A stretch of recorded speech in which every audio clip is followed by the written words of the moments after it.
Hello guys, আসসালামু আলাইকুম। আজকের রেসিপিতে থাকছে চুষি পিঠা। কিছু কিছু পিঠা সময়ের সাথে সাথে হারিয়ে যাচ্ছে, তার মধ্যে অন্যতম হলো চুষি পিঠা। এগুলো আগে দেখা যেত দাদি নানিরা বেশি তৈরি করতো শীতের সময়, বাট এখন খুব বেশি এগুলো দেখা যাচ্ছে না।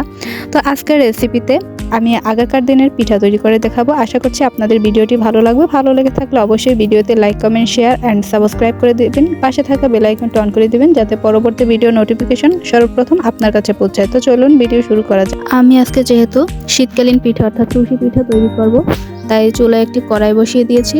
কড়াইতে 2 কাপ পরিমাণে পানি অ্যাড করে দিয়েছি স্বাদ মতো লবণ। এখন লবণটাকে খুব ভালোভাবে গলিয়ে নিয়েছি আর অপেক্ষা করছি যে পানিতে ব্লক কখন উঠবে। যখন ব্লক আসবে তখন এর মধ্যে আমি অ্যাড করে দিব চালের গুঁড়ি।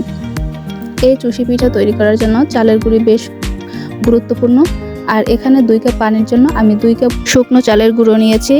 এখানে যদি শুকনো চালের পরিবর্তে ভেজা চালের গুঁড়ি হয় তাহলে 2 কাপ পরিমাণ পানির জন্য 1.5 কাপ পরিমাণে চালের গুঁড়ি পারফেক্ট হবে। যেহেতু আমি কেনা চালের গুঁড়ি অ্যাড করেছি তাই 2 কাপ পানির জন্য 2 কাপ গুঁড়ি পারফেক্ট। দেন এগুলোকে আমি এখন নেড়েচেড়ে পানির সাথে মিশিয়ে নিচ্ছি আর ভালোভাবে সিদ্ধ করার জন্য মিডিয়াম টু লো হিটে সিদ্ধ করে নিচ্ছি। কিছুক্ষণ পর্যন্ত নেড়েচেড়ে নিচ্ছি যাতে করে পানিটা সব চালের গুঁড়ির সাথে মিশে যায় এবং ভালোভাবে কুক হয়। দেন একটি ঢাকনা দিয়ে ঢেকে রেখেছি, একদম মিডিয়াম হিটে রেখে, যাতে করে নিচ থেকে লেগে না যায়। এই গুঁড়িটাকে আমি 2 থেকে 3 মিনিটের জন্য ঢাকনা দিয়ে ঢেকে রেখেছি এবং দেখতে পাচ্ছেন কতটা সুন্দর করে এগুলো সিদ্ধ হচ্ছে। দেন আবারও ঢাকনা উঠিয়ে কিছুটা সময় নেড়েচেড়ে নিচ্ছি। 1 মিনিট পর্যন্ত নেড়েচেড়ে নিয়ে এগুলোকে এখন উঠিয়ে নিচ্ছি। দেন এই সিদ্ধ করা গুঁড়িটাকে আমি এখন একটি পাত্রে ঠান্ডা করতে নিচ্ছি যাতে করে মুথে নিতে খুবই সুবিধা হয়। আর যখন হালকা একটু ঠান্ডা হয়ে এসেছে তখন হাত দিয়ে একত্রিত করার ট্রাই করতেছি। একত্রিত করে এগুলোকে হালকা হাতে মুথে নিতে হবে। আর হ্যাঁ, এই ময়নটাকে গরম অবস্থায় একত্রিত করে নিতে হবে, তা না হলে ঠান্ডা হয়ে গেলে একত্রিত হতে খুবই কষ্টকর। দেন তখন ডোটা খুব ভালোভাবে তৈরি হতে চায় না। দেন দেখতে পাচ্ছেন কিভাবে আমি একত্রিত করে নিচ্ছি আর কতটা সফট হয়েছে। দেন পিঠা তৈরির জন্য একটি পারফেক্ট ডো তৈরি করা হয়ে গিয়েছে। আমি এই ডো থেকে অল্প একটু লিচি নিয়েছি, লিচি নিয়ে লম্বালম্বিভাবে ডলে নিয়েছি। দেন অল্প অল্প করে ছোট ছোট লিচি কেটে নিচ্ছি। এ থেকে আমি যেহেতু এই পিঠা তৈরির জন্য এক্সপার্ট নই অর্থাৎ পারদর্শী নই, তাই আমি এভাবে করে তৈরি করে নিচ্ছি। দেখবেন যে কিভাবে আমি তৈরি করতেছি। হাতের সাহায্যে ডলা ডলা দিয়ে এই পিঠা তৈরি করে নিচ্ছি। এতে করে পিঠার দুপাশ সরু হয় এবং মাঝ বরাবর কিছুটা মোটা থাকে। দেখলেই বুঝতে পারছেন আমি কিভাবে তৈরি করে নিয়েছি। তবে আমি অনলাইনের মাধ্যমে আমি এই পিঠা তৈরির অন্য একটি সিস্টেম দেখেছি, তা আমি দেখিয়ে দিচ্ছি যে এই সিস্টেমে তৈরি করলে পিঠাগুলো কেমন হয়। আমার কাছে এগুলো তেমন ভালো লাগেনি।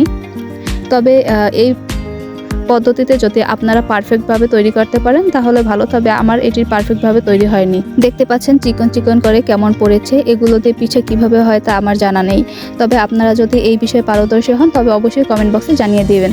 দেন এক এক করে এই পিঠাগুলো তৈরি করা হয়ে গিয়েছে। আমি হাত দিয়ে তৈরি করেছি, শেপগুলো অতটা ভালো হয়নি, হয়তো বা আপনাদের ভালো হতে পারে। আমি এই বিষয়ে পারদর্শী নয় বিধে এটি আমার তেমন হয়নি। দেন চলে যাচ্ছি রান্না করার জন্য। এখানে আমি 1 কেজি পরিমাণে লিকুইড দুধ ব্যবহার করেছি। দেন দিয়ে দিচ্ছি মেজারমেন্ট কাপের 1 কাপ পরিমাণে মিঠা। এখানে মিঠার পরিমাণটা যার যা পছন্দ মতো দিয়ে নেবেন, তবে আমি মনে করি এখানে আমি যতটুকু মিঠা ইউজ করেছি এটাই পারফেক্ট। যে এই পিঠা তৈরিতে আপনাদের পছন্দ অনুযায়ী মিঠার পরিমাণটা দিয়ে দিবেন। দেন এখানে আমি মিঠা ইউজ করেছি, আপনারা চাইলে এই পিঠা চিনি দিয়েও তৈরি করতে পারেন। দেন কিছুটা সময় অপেক্ষা করতেছি যতক্ষণ না পর্যন্ত এই লিকুইড দুধে ব্লক না উঠে ততক্ষণ পর্যন্ত। আর কিছুটা নেড়েচেড়ে নিচ্ছি, যেহেতু আমি মিঠি ইউজ করেছি। মিঠাটা যতক্ষণ না পর্যন্ত গলে যাচ্ছে ততক্ষণ পর্যন্ত আমি নেড়েচেড়ে নিচ্ছি। কিছুটা সময় নিয়ে এই মিঠাকে আমি গলিয়ে নিচ্ছি। দেন আমি এর মধ্যে অ্যাড করে দিচ্ছি স্বাদ মতো লবণ। অনেকে মিষ্টি পিঠায় লবণ পছন্দ করে না, তবে এই লবণ যদি অ্যাড করা হয় এই পিঠার স্বাদ দ্বিগুণ বেড়ে যায়। তো আমি আশা করছি যে নেক্সট টাইম থেকে মিঠা পিঠায় অল্প সামান্য পরিমাণে লবণ অ্যাড করে দিবেন। দেন এর মধ্যে দিয়ে দিচ্ছি কোরানো নারকেল। আমি এখানে 1/4 কাপ পরিমাণে কোরানো নারকেল ব্যবহার করেছি। আপনারা চাইলে কোরানো নারকেলের কোয়ান্টিটিটা কমিয়ে বা বাড়িয়ে দিতে পারেন বা স্কিপ করলেও কোনো প্রবলেম নেই। শুধুমাত্র এই পিঠা দুধ দিয়েও রান্না করা যায়, তবে কোরানো নারকেল দিলে এর স্বাদ বেড়ে যায়। দেন অপেক্ষা করেছি কিছুক্ষণ পর্যন্ত। দেখতে পাচ্ছেন যে এই লিকুইড দুধে ব্লক উঠেছে। দেন আগে থেকে তৈরি করা পিঠাগুলো আমি ফুটন্ত দুধের মধ্যে দিয়ে দিচ্ছি। আমি যতটুকু এই লিকুইড দুধ ব্যবহার করেছি আর আগে থেকে তৈরি করা পিঠাগুলো এই লিকুইড দুধের মধ্যে পারফেক্টভাবে দেওয়া যাবে, তো কোনো প্রবলেম নেই। দেন এগুলোকে দিয়ে আমি হালকা হাতে একটু নেড়েচেড়ে নিচ্ছি। এগুলোকে খুব বেশি নাড়াচাড়া করা যাবে না, তাহলে এগুলো ভেঙে যেতে পারে। দেন একটি ঢাকনা দিয়ে কিছুক্ষণ পর্যন্ত রেখে দিচ্ছি, যতক্ষণ না পর্যন্ত ব্লক উঠে। এই ঢাকনা দিলে তাড়াতাড়ি এগুলোকে ব্লক উঠানো যায়। আর যখন ব্লক উঠবে তখন চুলার হিটটাকে মিডিয়াম হিটে রেখে দিতে হবে। মিডিয়াম হিটে রেখে এই পিঠাগুলো কুক করে নিচ্ছি। আর এই পিঠাগুলোতে খুব বেশি নাড়াচাড়া করা যাবে না, আমি হালকা হাতে একটু নাড়াচাড়া করে নিচ্ছি, তবে বেশি নাড়াচাড়া না করাই ভালো, তাতে করে এই পিঠাগুলো পারফেক্টভাবে হয়, অর্থাৎ ভেঙে যায় না, ঠিকঠাক মতো তৈরি হয় আর কি। দেন আবারও কুক করার জন্য কিছু সময় ধরে এই ঢাকনা দিয়ে ঢেকে রেখেছি। আর এখন আস্তে আস্তে করে কুক হচ্ছে, দেখতে পাচ্ছেন যে এগুলো থেকে কিভাবে ব্লক উঠতেছে। আর পিঠাগুলো এখনও কিন্তু আস্তে আস্তে রয়ে গিয়েছে, অনেকক্ষণ পর্যন্ত যেহেতু কুক করা হয়ে গিয়েছে, তাই আমি এর মধ্যে 1 চামচ পরিমাণে আদা বাটা দিয়েছি। এই আদা দিলে কিন্তু এই পিঠার ফ্লেভারটা অনেক সুন্দর হয় এবং খেতেও ভালো লাগে। দেন আদাটা দিয়ে আমি আবারও 2 থেকে 3 মিনিট পর্যন্ত অপেক্ষা করে নিচ্ছি। তবে এই পিঠাটাকে একটু পাতলা পাতলা করে রান্না করতে হবে, অর্থাৎ ঝোলের পরিমাণটা ঘন করা যাবে না, তাহলে এগুলো ঠান্ডা হলে বেশি থুবড়ে যেতে পারে।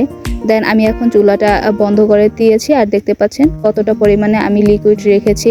দেন পিঠাগুলো পরিবেশন করার জন্য আমি বাটিতে এই পিঠা নিয়েছি। আর দেখতে পাচ্ছেন এর ফাইনাল লুকটা কতটা সুন্দর হয়েছে, মাশাআল্লাহ। খেতে কিন্তু দুর্দান্ত হয়েছে। আপনারা চাইলে এই প্রসেসিংয়ে এই পিঠা তৈরি করতে পারেন। ইনশাআল্লাহ আশা করছি যে আপনাদের কাছেও খুবই ভালো লাগবে। তো আজকে আমার ভিডিওটি আপনাদের কাছে কেমন লেগেছে অবশ্যই আপনাদের ব্যক্তিগত মতামত কমেন্ট বক্সে জানিয়ে দেবেন। তো ভালো থাকবেন, সুস্থ থাকবেন এবং পরবর্তী ভিডিও দেখার জন্য অবশ্যই ভিডিওতে like, comment, share and subscribe করে দেবেন। পাশে থাকা বেল আইকনটি অন করে দেবেন যাতে পরবর্তী ভিডিওর নোটিফিকেশন সর্বপ্রথম আপনার কাছে পৌঁছায়। আল্লাহ হাফেজ।